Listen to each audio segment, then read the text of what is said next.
క్రీస్తు, నీ కొరకు క్రీస్తు. నీ జీవితంలో దేవుణ్ణి తెలుసుకోవాలి అనే కోరిక నీకు కానీ ఉంటే, దేవుడు ఎక్కడ దొరుకుతాడో, ఆయన దగ్గరికి ఏ విధంగా పోవచ్చు, ఆయనతో సంబంధం ఏ విధంగా ఏర్పరచుకోవచ్చు, ఆయన ఏ విధంగా ఉంటాడు, ఆయన స్వభావం ఏమిటి, ఆయన గుణం ఏమిటి, ఆయన లక్షణాలు ఏమిటి, ఆయన వ్యక్తిత్వం ఏమిటి, ఆయన శక్తి ఏమిటి, ఆయన ప్రభావం ఏమిటి అని నువ్వు అనుకుంటూ ఉంటే, ఇటువంటి వాటిని గురించి నువ్వు తలపోస్తూ ఉంటే ఎక్కడి నుంచి ప్రారంభించాలా? దేవుణ్ణి వెతకడం అనేటటువంటిది ఏ పాయింట్ దగ్గర నుంచి స్టార్ట్ కావాలి, ఏ ప్రదేశం నుంచి స్టార్ట్ కావాలి నువ్వు? ఆ విషయాన్ని గురించి కొద్దిసేపు మనము ధ్యానించుకుంటామండి. యోహాను రాసినటువంటి సువార్త 14వ అధ్యాయము 5వ వచనం నుంచి ప్రారంభించి కొన్ని వచనాలు నేను మీతో చదువుతానండి. త్వరగా చదువుకుంటాం. అందుకు తోమా, ప్రభువా, ఎక్కడికి వెళుచున్నావో మాకు తెలియదే, ఆ మార్గం ఎలాగో తెలియనని ఆయన అడుగ్గా, యేసు, నేనే మార్గమును సత్యమును జీవమును, నా ద్వారానే తప్ప ఎవడను తండ్రి యొద్దకు రాడు. మీరు నన్ను ఎరిగి ఉంటే నా తండ్రిని ఎరిగి ఉందరు. ఇప్పటి నుండి మీరు ఆయనను ఎరుగుదురు, ఆయనను చూచి ఉన్నారు అని చెప్పెను. అప్పుడు ఫిలిప్పు, ప్రభువా, తండ్రిని మాకు కనపరచుము, మాకంతే చాలునని ఆయనతో చెప్పగా, యేసు, ఫిలిప్పు, నేను ఇంతకాలము మీ యొద్ద ఉండినను నీవు నన్ను ఎరుగవా? నన్ను చూచిన వాడు తండ్రిని చూచి ఉన్నాడు. కనుక తండ్రిని మాకు కనపరచమని ఎలా చెప్పుచున్నావు? తండ్రి యందు నేనును నా యందు తండ్రియు ఉన్నామని నీవు నన్ను నమ్ముటలేదా? నేను మీతో చెప్పుచున్న మాటలు నా ఎంతటి నేనే చెప్పుటలేదు. తండ్రి నా యందు నివసించుచు తన క్రియలు చేయుచున్నాడు. తండ్రి యందు నేనును నా యందు తండ్రియు ఉన్నామని నమ్ముడి, లేదా ఈ క్రియల నిమిత్తమైనను నన్ను నమ్ముడి అని యేసు ప్రభు తోమాతో ఉన్నటువంటి మిగిలినటువంటి శిష్యులతోటి ఆయన మాట్లాడాడు. మనము ఎక్కడి నుంచి ప్రారంభించుకుంటూ ఉన్నామంటే, దేవుడు ఎక్కడ దొరుకుతాడో, అనేక మంది దేవతలు ఉన్నారు, అనేక మంది దేవుళ్ళు ఉన్నారు. మీరు ప్రాచీన రోమ్ సామ్రాజ్యంలోకి 1వ శతాబ్దము అంతకు పూర్వం కానీ మీరు టైంలో, if you can travel back in the time to the time of Roman empire, to the Roman society, you will find a multiplicity of gods, plurality of gods. ఒక్క దేవుడు కాదు, అనేక మంది దేవతలు, అనేక మంది దేవుళ్ళు రోమ్ సామ్రాజ్యంలో ఉండేటటువంటి వారు. కేవలం రోమ్ మాత్రమే కాదు, గ్రీక్ దేశంలో అనేక మంది దేవుళ్ళు, దేవతలు. ఈ దేవతలందరి మీద, దేవుళ్ళందరి మీద ఒక చీఫ్ గాడ్, జ్యూస్ అనేటటువంటి ఆయన, వీళ్ళందరూ ఉండేటటువంటి వాళ్ళు. ఈ దేవతలకి, దేవుళ్ళకి, ప్రతి ఒక్కరికి కూడా ఒక్కొక్క పురాణము, ఒక్కొక్క కథ, ఒక్కొక్క వ్యసనము, ఇన్ని రకరకాలుగా ఉండేటటువంటివి. ఒక దేవుడికి ఒక ప్రత్యేకత. ఉదాహరణకి గ్రీక్ దేశంలో సముద్రం మీద ఆధిపత్యం కలిగినటువంటి ఒక దేవుడు ఉండేటటువంటి వాడు, సముద్ర దేవత, లేదంటే సముద్ర దేవుడు, పొసీడియన్. అరణ్యానికి ఒక దేవత ఉండేటటువంటి వాడు. త్రాగుడికి ఒక దేవత ఉండేటటువంటిది బ్యాకస్. యుద్ధానికి, వీరత్వానికి, రౌద్రానికి, శౌర్యానికి ఇంకొక దేవత ఉండేది, దేవుడు ఉండేటటువంటి వాడు. రకరకాలైనటువంటి, ఒక దేవుడు కాదు, చాలామంది దేవుళ్ళు, రకరకాలైనటువంటి దేవతలు, వీళ్ళందరూ ఉండేటటువంటి వాళ్ళు. ఒక్కొక్క దేవుడిది ఒక ప్రత్యేకత. ఒక ఆయనేమో సముద్రం మీద అధిపతి, ఆయన సముద్రం అంతా ఆయన కంట్రోల్లో ఉంటుంది. ఒక ఆయనేమో గాలి మీద దేవుడు, ఆయన గాలి దేవుడు. ఈ గ్రీక్ దేశంలో గాలి మీద ఆయనకి ఆధిపత్యం ఉండేటటువంటిది. ఒక దేవతకి సంతానం మీద, సంతానోత్పత్తి మీద, వాళ్ళ మీద అధికారం ఉండేది. అంటే గాడెస్ ఆఫ్ ఫర్టిలిటీ. కొంతమంది వ్యవసాయం మీద అధికారం కలిగినటువంటి దేవతలు, దేవుళ్ళు ఉండేటటువంటి వాళ్ళు. వాళ్ళకి మొక్కితే పంటలు బాగా పండుతాయి. ఈ ఫర్టిలిటీ దేవతకు మొక్కితే పిల్లలు బాగా పుడతారు. సో ఒక దేవుడు కాదు, ఒక దేవత కాదు, there are plurality of gods. Then you come to Roman society, అదే ఆల్మోస్ట్ అదే దేవుళ్ళు. యూ కమ్ టు ఈజిప్ట్లో అదే విధంగా ఉండేటటువంటిది. You go to any other country, you will find multiplicity of gods and plurality of gods, so many gods. ఎవరు దేవుడు, ఎక్కడి నుంచి ప్రారంభించాలా, plus ఇంకోటి కూడా ఉండేటటువంటిది. గ్రీకు దేవతల్లో, రోమన్ దేవతల్లో వాళ్ళు ప్రతి దేవతని, ప్రతి దేవుడికి పూజలు చేసి, అర్చన చేసి, వాళ్ళకి కానుకలు ఇచ్చి వాళ్ళు సంతృప్తి పరిచేటటువంటి వారు. దానికి కారణం ఏంటంటే, ఈ దేవతకి పూజ చేసి ఈ దేవతకి పూజ చేయకపోతే ఈ గ్రీకు దేశంలో ఉండేటటువంటి దేవతలు మిగిలిన దేవతలకి కోపం వస్తుంది. కోపం వస్తే వాళ్ళు నష్టాన్ని కలుగజేస్తారు, ప్రాణహానిని కలుగజేస్తారు, అని ఏ రకమైనటువంటి కీడైనా చేయొచ్చు.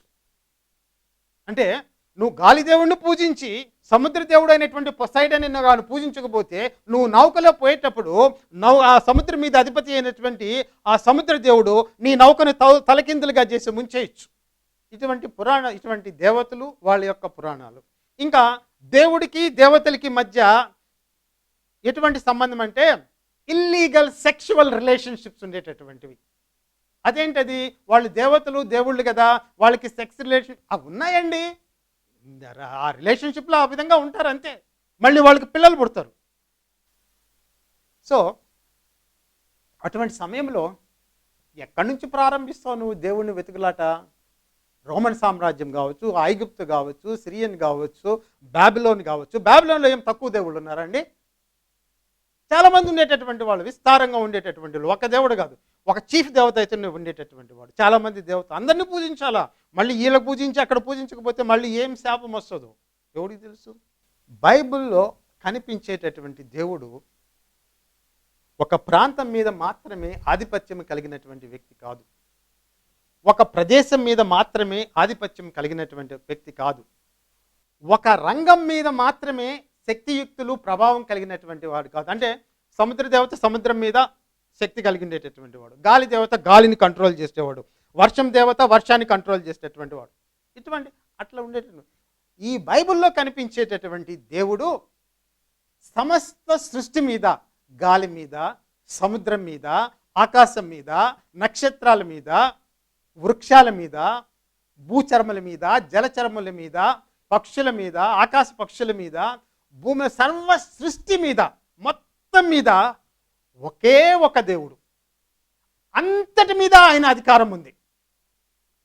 ఆయన యొక్క అధికారము ఒక ప్రాంతానికో ఒక ప్రదేశానికో పరిమితమైనటువంటిది కాదు. ఆయన కొన్ని మనము లెక్కింప శక్యము కానిటువంటి కోటాను కోట్ల నక్షత్ర సమూహాలని, గ్యాలాక్సీని సృష్టించాడు.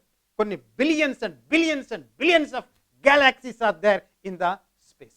మన భూమి మీద ఉండేటటువంటి జనసంఖ్య కంటే కూడా, ఒకవేళ భూమి మీద ఉండే జనాభా 10 బిలియన్ల సంఖ్య అయినా కూడా, ఆకాశంలో ఉండే నక్షత్ర మండలముల సమూహముల యొక్క సంఖ్య ఈ భూమి మీద ఉండేటటువంటి జనసంఖ్య కంటే ఎన్నో రెట్లు, కోటాను కోట్ల రెట్లు ఎక్కువైనటువంటిది.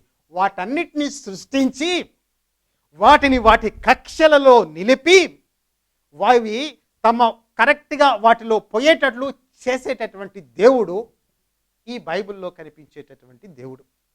ఆయన నక్షత్ర మండలాల్ని, సమూహాల్ని సృష్టించి వాటికి పేర్లు పెట్టి, వాటి సంఖ్యని నియమించి వాటికి పేర్లు పెట్టి పిలిచేటటువంటి దేవుడు బైబిల్లో కనిపించేటటువంటి దేవుడు. ఆయన కేవలం సముద్రానికి మాత్రమే అధిపతి కాదు, గాలికి మాత్రమే అధిపతి కాదు. అందుకనే ఐగుప్తు దేశం నుంచి ఇశ్రాయేలీల్ని ఆయన బయటికి విడిపించుకుని వచ్చినప్పుడు ఇశ్రాయేలీలకి ఒక పాయింటెడ్గా, ఒక స్పెసిఫిక్గా కొన్ని కనపరుస్తాడు, కొన్ని కార్యాలు చేస్తాడు. ఆయన ఆకాశంలో చేస్తాడు, నదుల మీద చేస్తాడు, భూమి మీద చేస్తాడు, పంటల మీద చేస్తాడు, జంతువులు, వృక్షాలు, అన్నిటి, the whole creation, everything is under his sovereign control. ఏది కూడా ఆయన అధికారానికి బయట ఏది లేదు. He is sovereign over everything that we see. కంటికి కనిపించినటువంటి లోకాల మీద కూడా ఆయనకి అధికారం ఉంది. అటువంటి అధికారం కలిగినటువంటి ఏకైక వ్యక్తి ఆ దేవుడు ఈ బైబిల్లో కనిపించేటటువంటి దేవుడు అండి. నువ్వు దేవుడు ఎలా ఉంటాడు, ఆయన్ని ఎట్లా కనుక్కోవాలా అనేటటువంటి ప్రశ్న నీలో ఉంటే నువ్వు బైబిల్ దగ్గరికి రా. ఎక్కడి నుంచి ప్రారంభించాలా నీ అన్వేషణ, దేవుడి కోసం అన్వేషణ ఎక్కడి నుంచి ప్రారంభించాలా నువ్వు అడగచ్చు. ఇంతమంది దేవుళ్ళల్లో ఎవరి దగ్గరికి పోవాలయ్యా నేను, ఇంతమంది దేవతల్లో ఎవరి దగ్గరికి పోవాలయ్యా నేను, నీకు ప్రశ్న రావచ్చు. మానవుల్లో ఉండేటటువంటి సమస్తమైనటువంటి లోపాలు, నైతిక లోపాలు, మానసిక శారీరక బలహీనతలన్నీ కూడా మానవులు సృష్టించినటువంటి దేవతల్లో, దేవుళ్ళల్లో మీకు కనిపిస్తాయి. మానవుల్లో ఉండేటటువంటి ఆ అనైతిక ప్రవర్తన, మానవుల్లో ఉండేటటువంటి కాముకత్వము, మానవుల్లో ఉండేటటువంటి అబద్ధాలు, మానవుల్లో ఉండేటటువంటి నమ్మకం లేకుండా ఉండడము, ఇటువంటివన్నీ కూడా మానవులు సృష్టించినటువంటి దేవతల్లో మీకు కనిపిస్తాయి. The same characters that we find in the humanity, you will find them projected on to those gods, the gods that are created by mankind. మీకు కనిపిస్తాయండి. నువ్వు ఎక్కడ ప్రారంభించాలి అంటే, నువ్వు దేవుణ్ణి వెతుకుతూ ఉంటే ఎక్కడ ప్రారంభించాలంటే, దేవుణ్ణి తెలుసుకోవాలంటే ఒకే ఒక మార్గము, ఒకే ఒక మార్గం ఏమిటి అంటే, యేసు ప్రభుతోటి నువ్వు దేవుడితోటి సంబంధాన్ని ఏర్పరచుకోగలవు. అంటే దేవుడి దగ్గరికి నువ్వు పోవాలి అంటే నీకు ఒక మార్గం కావాలి, నీకు ఏదో ఒక తలుపు కావాలి, ఒక మార్గమో, ఒక ప్రవేశమో, ఒక ఎంట్రీ కావాలి కదా. ఎట్లా చేరాలా ఆయన్ని? కొంతమంది ఏం చెప్తారు, మనం కొంతకాలము ఎక్కడైనా కూర్చొని ధ్యానం చేస్తూ ఉంటే, దేవుని గురించి ధ్యానం చేస్తూ ఉంటే, దేవుడు కొంతకాలానికి కనికరించి మనకు ఆయన ప్రత్యక్షపరుచుకుంటాడు అని కొంతమంది చెప్తారు. అంటే దేవుణ్ణి చేరేదానికి అదొక మార్గం. కొంతమంది ఏమంటారంటే, కొన్ని యాగాలు చేస్తే, కొన్ని యజ్ఞాలు చేస్తే దేవుణ్ణి కనుక్కోవచ్చు, దేవుడి దగ్గరికి పోవచ్చు అని కొంతమంది చెప్తారు. బైబిల్ ఏం చెప్తుందంటే, నువ్వు దేవుణ్ణి తెలుసుకోవాలంటే యేసు ప్రభు అనేటటువంటి వ్యక్తి దగ్గరికి రావాలి. దేవుడి యొక్క స్వభావాన్ని గురించి నువ్వు తెలుసుకోవాలంటే, దేవుని యొక్క గుణ లక్షణాలను గురించి నువ్వు తెలుసుకోవాలంటే, ఆయన గురించి అవగాహన నీకు కావాలంటే, నీకు మొట్టమొదటగా యేసు ప్రభువుని గురించినటువంటి జ్ఞానము కావాలి. ఆ జ్ఞానము బైబిల్లో రాయబడినటువంటి 4 సువార్తల్లో, ఆ తర్వాత రాయబడినటువంటి పత్రికల్లో ప్రస్ఫుటంగా కనిపిస్తుంది. దానికి ముందు ఉండేటటువంటి పాత నిబంధన గ్రంథంలో ఈ రాబోయేటటువంటి లేదంటే యేసు ప్రభువును గురించినటువంటి విషయాలు మర్మయుక్తంగా బోధించబడ్డాయి. అవి కూడా యేసు ప్రభువును గురించినటువంటి చెప్పేటటువంటివి. సో ఈ బైబిల్ అంతట్లో కూడా సెంట్రల్ క్యారెక్టర్ ఎవరు అంటే, కేంద్ర బిందువు ఎవరంటే యేసు క్రీస్తు అనేటటువంటి వ్యక్తి. నువ్వు దేవుణ్ణి తెలుసుకోవాలి, దేవుడితో సంబంధం ఏర్పరచుకోవాలి, దేవుడితో నడవాలి, ఆయన స్వభావం ఏంటో తెలుసుకోవాలి అని నీలో ఆ కోరిక, ఆ వాంఛగాని ఉంటే, నువ్వు ఫస్ట్ స్టెప్గా మొట్టమొదటిగా యేసును గురించి తెలుసుకో. యేసుతో నీ ప్రయాణాన్ని ప్రారంభించు. నువ్వు దేవుణ్ణి తెలుసుకుంటావు. ఆయన సిలువకి పోకముందు యేసు తన శిష్యులతో ముచ్చటిస్తూ ఉన్నాడు. ఆ రోజు రాత్రి ఆయన్ని వాళ్ళు ప్రధాన యాజకులు, తర్వాత అధికారులు అరెస్ట్ చేసి, ఆ తర్వాత మరుసటి దినాన ఆయన్ని సిలువ వేస్తారు. ఆ సిలువ వేయబోయే ముందు, సిలువ ఆయన ముందు స్పష్టంగా ఆయన కళ్ళకు కనిపించే ముందు ఆయన శిష్యులతో ముచ్చటిస్తూ ఒక సందర్భంలో ఈ మాట అంటాడు. ఆ శిష్యుల్లో ఒక శిష్యుడు యేసు ప్రభుని ఏమని అడుగుతాడంటే, అయ్యా నువ్వు ఎక్కడికి వెళ్తున్నావో, నేను వెళ్ళేటటువంటి మార్గం మీకు తెలుసు కదా అని చెప్పి శిష్యులను అడిగితే, ఒక శిష్యుడు ఏమంటే, ప్రభువా నువ్వు ఎక్కడికి వెళ్తున్నావో మాకు తెలియదు, నువ్వు మాకు తండ్రిని చూపించు, ఆ మార్గం ఏంటో మాకు తెలియదు, మాకు తండ్రిని చూపించు, అదే చాలు అంటారు. అప్పుడు యేసు ప్రభు దానికి ఇచ్చినటువంటి famous answer, very famous answer ఏంటంటే, I am the way, I am the truth, I am the life. ఒక వ్యక్తికి ఈ జీవితంలో కావలసినటువంటి 3 ముఖ్యమైనటువంటి అంశాలు, సత్యాలు తెలుసుకోమంటే ఏంటంటే, నువ్వు ఏ మార్గంలో ప్రయాణిస్తున్నావు, నీకు దాన్ని గురించినటువంటి అవగాహన, నిశ్చయత నీకు కావాలా. రెండోది ఏమిటి అంటే, ఈ జీవితంలో నువ్వు జీవించేటప్పుడు నువ్వు నిత్య జీవాన్ని ఏ విధంగా సంపాదించుకుంటున్నావు, ఆ జ్ఞానము నీకు కావాలా. జీవం అనేటటువంటి నీకు కావాలా. నువ్వు వాస్తవానికి మృతము, చనిపోయినటువంటి వాడు. నువ్వు జీవిస్తూ ఉన్నావు, నువ్వు రోజు అన్నం తింటావు, నీళ్లు తాగుతావు, అనేకమైనటువంటి కార్యాలు చేస్తావు, కానీ నీలో నిత్య జీవము, అమరత్వం అనేటటువంటిది లేదు. ఆ నిత్య జీవము లేనంత కాలము నువ్వు దేవుని దృష్టిలో చనిపోయినటువంటి వాడివే. అందుకని యేసుప్రభు ఏమంటే, నేనే జీవమును అంటాడు. యేసుప్రభు ఉంటే తప్ప ఆ జీవం నీలో రాదు. మార్గం ఆయనే. దేవుణ్ణి చేరుకోవాలంటే యేసుప్రభు అనేటటువంటి మార్గంలో నువ్వు ప్రయాణం చేయాలి. తర్వాత సత్యం అనేటటువంటిది ఆయనే నేనే సత్యము. He is the embodiment of truth. ఆయన నిన్ను సత్యం దగ్గరికి నడిపించడు, ఆయనే సత్యము. ఆయన నిన్ను సత్యం దగ్గరికి నడిపించేటటువంటి ఒక గురువు కాదు. ఆయనే సత్యము, ఆయనే ఆ గురువు, ఆయనే ఆ దేవుడు. He is the embodiment of the whole reality. Truth అనేటటువంటిది ఆయనలోనే నివసిస్తూ ఉంది. సో మార్గం ఆయనే, దేవుడి దగ్గరికి చేర్చేటటువంటి మార్గము, ప్రయాణము ఆయనే, నీకు సత్యాన్ని గురించి చెప్పేటటువంటి ఆయనే. అనేక రకమైనటువంటి సత్యాలు, అనేక రకమైనటువంటి స్వరాలు ఈ సమాజంలో నీకు వినిపిస్తూ ఉంటాయి. టీవీల ద్వారా, పేపర్ల ద్వారా, గురువుల ద్వారా, మనుషుల ద్వారా, పార్టీల ద్వారా, స్కూల్స్ ద్వారా, విశ్వవిద్యాలయాల ద్వారా అనేక రకాల స్వరాలు నీతో మాట్లాడుతూ ఉంటాయి. ఏ స్వరము సత్యాన్ని పలుకుతూ ఉంది, ఏ స్వరము, ఏ మార్గము దేవుడి దగ్గరికి నిన్ను చేరుస్తుంది, ఏది నీకు జీవాన్ని ఇస్తుంది, ఎట్లా డిసైడ్ చేస్తావు? బైబిల్ దగ్గరకు వచ్చి దీన్ని పట్టుకో. దీన్ని పట్టుకున్నటువంటి వాడు, ఈ బైబిల్ని వెంబడించినటువంటి వాడు, యేసు ప్రభువుని వెంబడించినటువంటి వాడు ఎప్పటికి కూడా నిరాశపరచబడడు.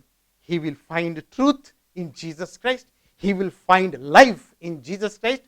లైఫ్ అంటే ఇక్కడ ఎటర్నల్ లైఫ్, ఇమ్మోర్టల్ లైఫ్ అని అర్థం. అంటే మృత్యువును దాటి అధిగమించేటటువంటి, ఎప్పుడు నిత్యత్వం ఉండేటటువంటి జీవం అని అర్థం.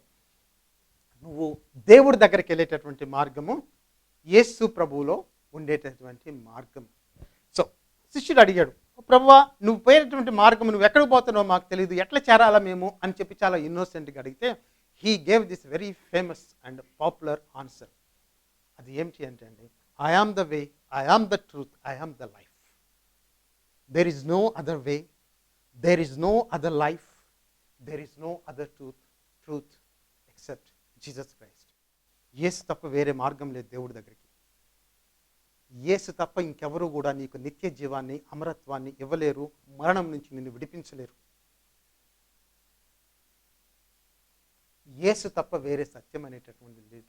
ఎన్నో పుస్తకాలు ఉన్నాయి. You go to any book shop, దేవుని గురించినటువంటి షెల్ఫ్ దగ్గరికి వెళ్ళు, రిలీజియన్ షెల్ఫ్ దగ్గరికి వెళ్ళు, ఎంతమంది రచయితలు, ఎన్ని అభిప్రాయాలు, ఎన్ని రకాలైనటువంటి మార్గాలు, ఎన్ని రకాలైనటువంటి మార్గాలండి దేవుని చేరేదానికి, ఎన్ని రకాలైనటువంటి అభిప్రాయాలండి, ఎన్ని రకాలైనటువంటి దేవుళ్ళండి. ఆ బుక్ షాపుల దగ్గరికి, ఆ బుక్ షెల్ఫ్ దగ్గరికి వెళ్ళి నువ్వు దేవుణ్ణి వెతకాల్సినటువంటి అవసరం లేదు. You simply you take up this Bible and start reading it, beginning with gospel according to the John.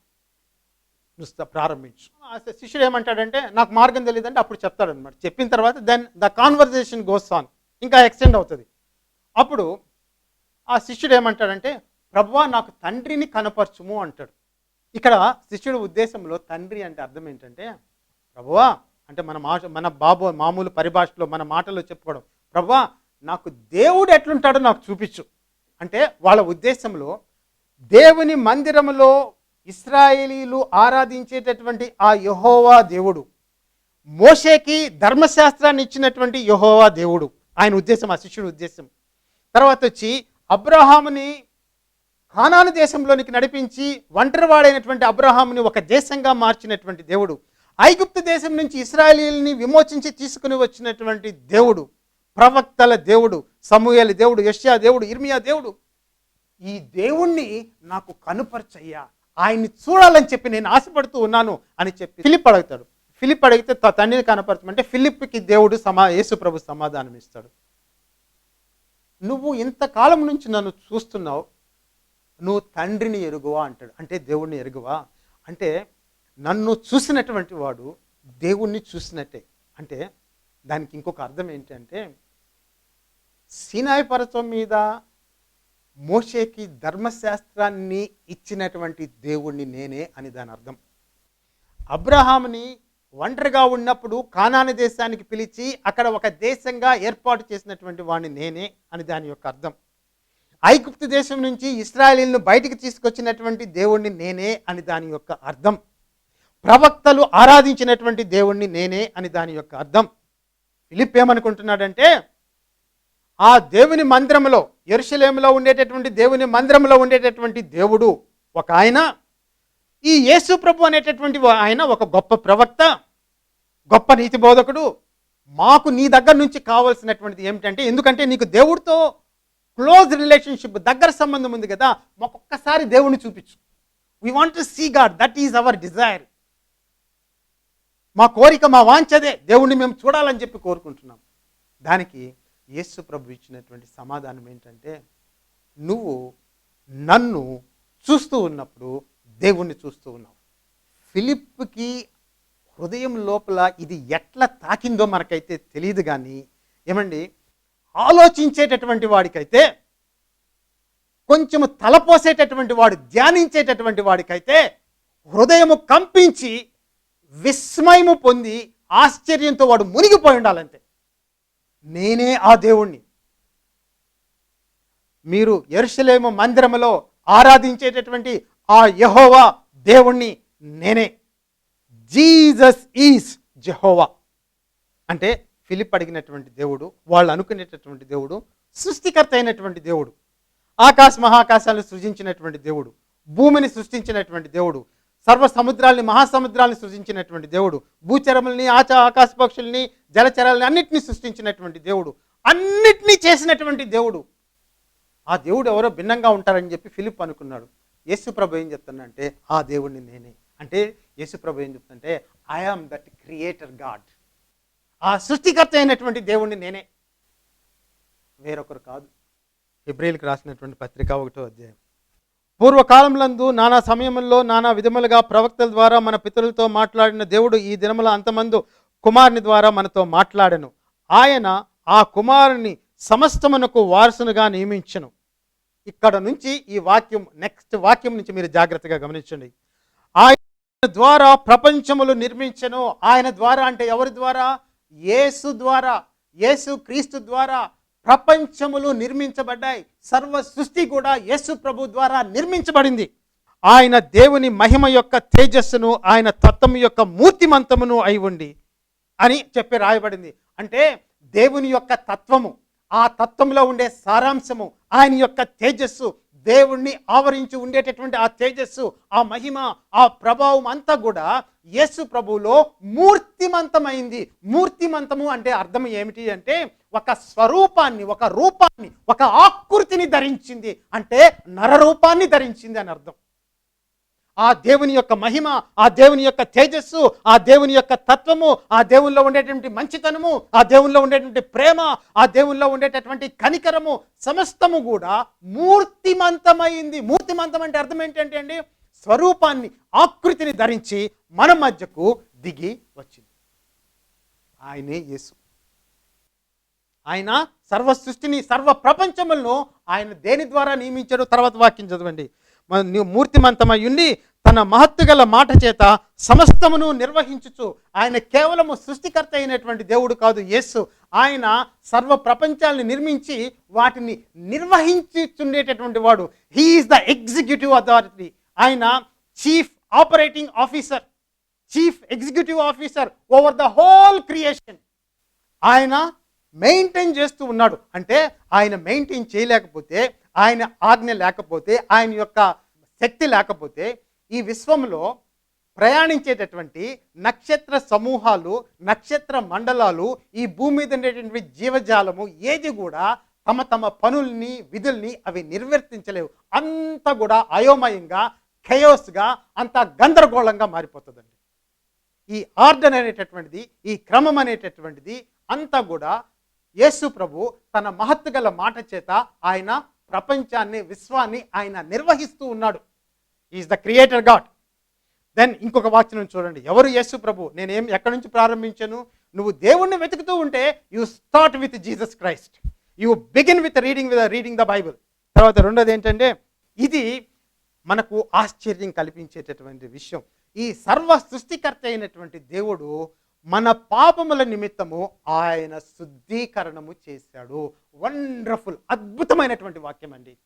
ఈ సృష్టికర్త అయినటువంటి దేవుడు, this creator God, he has done something amazing for us, that he has atoned for our sins. మన పాపముల నిమిత్తము ఆయన శుద్ధీకరణం చేశాడంటే, మన పాపములు తీసివేయబడి నిమిత్తము సృష్టికర్త అయినటువంటి దేవుడు తన్ను తాను పాప పరిహారార్థ బలిగా సమర్పించుకున్నాడు సిలువలో. సృష్టికర్త, అదే సమయంలో విమోచకుడు. అందుకనే బైబిల్లో ఉండేటటువంటి దేవుడికి ఈ రెండు పదాలు కూడా వర్తిస్తాయి. He is the creator God, at the same time he is a redeemer God. He is the redeemer God. అంటే క్రిస్టియన్ రిలిజన్లో, అంటే ఈ క్రైస్తవ విశ్వాసంలో దేవుడు సృష్టికర్త, దేవుడు విమోచకుడు కూడా. క్రైస్తవ విశ్వాసము it does not believe in self redemption. నన్ను నేను విమోచించుకునేటటువంటి శక్తి మానవుడికి ఉందని చెప్పి క్రైస్తవ విశ్వాసం చెప్పదు. You must be redeemed by God himself, then only you can find God. నీ పాపములకు ప్రాయశ్చిత్తం చేసింది నరరూపంలో ఉన్నటువంటి సర్వశక్తి కలిగినటువంటి దేవుడు. మళ్ళీ చెప్తున్నా, నీ పాపములకు ప్రాయశ్చిత్తం చేసింది, ఆ శిలువ మీద తన్ను తాను పాప పరిహారార్థ బలిగా సమర్పించుకున్నటువంటి యేసు అనేటటువంటి వ్యక్తి సృష్టికర్త అయినటువంటి దేవుడు. దేవునిలో ఉండేటటువంటి సమస్తమైనటువంటి ప్రేమ, ఆయన కనికరము, ఆయన క్షమాపణ, ఆయన యొక్క కృప, ఆయన యొక్క వాత్సల్యత, ఆయన మహాదయాళుత్వము, ఆయన కరుణా సంపన్నత, ఆయన మహా ఔదార్యము, ఆయన యొక్క మహాదాతృత్వము, ఆయన యొక్క మంచితనము, ఆయన యొక్క విశ్వాస్యత, ఆయన యొక్క నమ్మకత్వము, ఆయన యొక్క వాత్సల్యత అంతా కూడా యేసు ప్రభువులో 100కి 100 మనకు కనిపిస్తుంది. మన కంటికి కనిపించేటటువంటి, అంటే నరరూపాన్ని ధరించినటువంటి దేవుడు ఆయన యేసు ప్రభు. నీ ప్రారంభము దేవుణ్ణి ఎట్లా తెలుసుకోవాలి? ఏ ప్రదేశానికి వెళ్ళి నేను తపస్సు చేయాలి, ఏ కొండ ఎక్కాలి, ఏ పుణ్యక్షేత్రానికి వెళ్ళాలి, ఏ గురువు దగ్గరికి వెళ్ళాలి, ఏమి పఠించాలి, ఎంత దీక్ష చేయాలి, ఎన్నిసార్లు వాటి చుట్టూ తిరగాలి అని నువ్వు ఆలోచిస్తూ ఉంటే సింపుల్ సొల్యూషన్, యేసు ప్రభు దగ్గరికి రా and you will find God. దానికి నువ్వు ఖచ్చితంగా ప్రయాసపడాలి, దానికి నువ్వు సమయం వెచ్చించాలా. అదేం నేను కొట్టేయడంలే, జస్ట్ బిగినింగ్. యేసు ప్రభుతోటి, యేసు ప్రభు దగ్గరికి రావడము, ఆయనలో పాప క్షమాపణ పొందడము, ఆయనలో నిత్య జీవన పొందడం, that is the beginning of a long journey. నీ జీవితము ప్రస్తుతానికి ఏ స్థితిలో ఉందో దాన్ని చక్కదిద్దగలిగినటువంటి వాడు, సరి చేయగలిగినటువంటి వాడు, స్వస్థపరచగలిగినటువంటి వాడు, నిన్ను విమోచించగలిగినటువంటి వాడు ఎస్. చిన్న ప్రార్థన చేస్తాను. పరిశుద్ధమైన మా తండ్రి, నీ వాక్యం వింటున్నటువంటి బిడ్డలను ఆశీర్వదించు, వారి హృదయ నేత్రములు తెరువు, వారి హృదయ మనోనేత్రములు తెరిచి నా దేవా నీ యొక్క సువార్త వాళ్ళ హృదయంలో ప్రభా నాయన ముద్రింపబడినట్లు, సత్యంలోనికి వాళ్ళు ప్రవేశించినట్లు, నిజ దేవుడైనటువంటి క్రీస్తు ప్రభుని వాళ్ళు తెలుసుకున్నట్లు, నిత్య జీవంలోనికి వాళ్ళు ప్రవేశించినట్లు, మరణము నుంచి విడిపించబడినట్లు వారి కళ్ళను, హృదయ మనోనేత్రములు తెరిచి నీ రక్షణలోనికి నడిపించునని యేసు ప్రభు పరిశుద్ధ నామములో ఈ బిడ్డల గురించి ప్రార్థన చేయించున్నాను. ఆమెన్.